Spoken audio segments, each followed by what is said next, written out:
Wearing muscle suit for visual learning. Rebounding is more than cardio.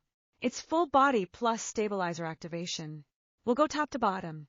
Rebounding isn't just bouncing, it's controlled muscle engagement from head to toe. Every bounce equals eccentric plus concentric contraction. Instability equals stabilizer muscles turn on. Core activates automatically for balance. Your body is constantly stabilizing. Calves, gastrocnemius soleus. Push off each bounce. Absorb landing. Improves ankle strength. Important for fall prevention. Your calves are your shock absorbers. Quads, front thigh. Control knee bend on landing. Slow the downward force. Protect knees.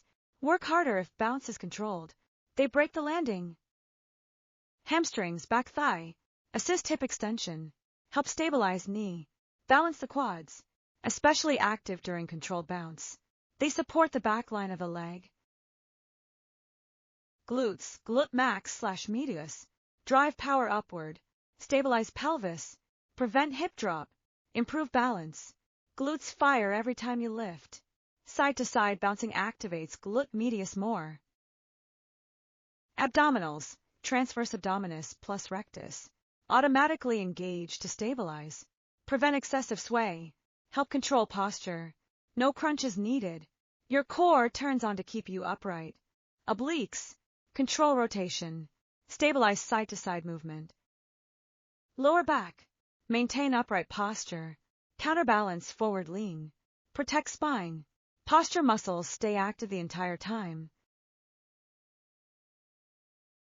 Upper body gets involved too.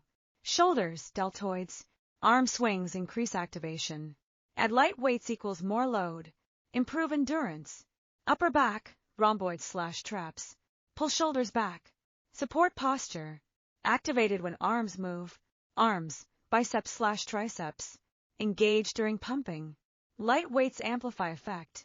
Functional endurance. Rebounding activates. Small ankle stabilizers. Hip stabilizers. Deep core muscles. Because the mat surface moves. Instability equals activation. Nervous system balance. Improves proprioception. Trains reaction time. Enhances coordination. Especially important as we age. You're training your brain and muscles together. Closing summary. Full body activation. Strength plus cardio combined. Low impact, high engagement. Doable, sustainable movement. It may look simple, but your entire body is working.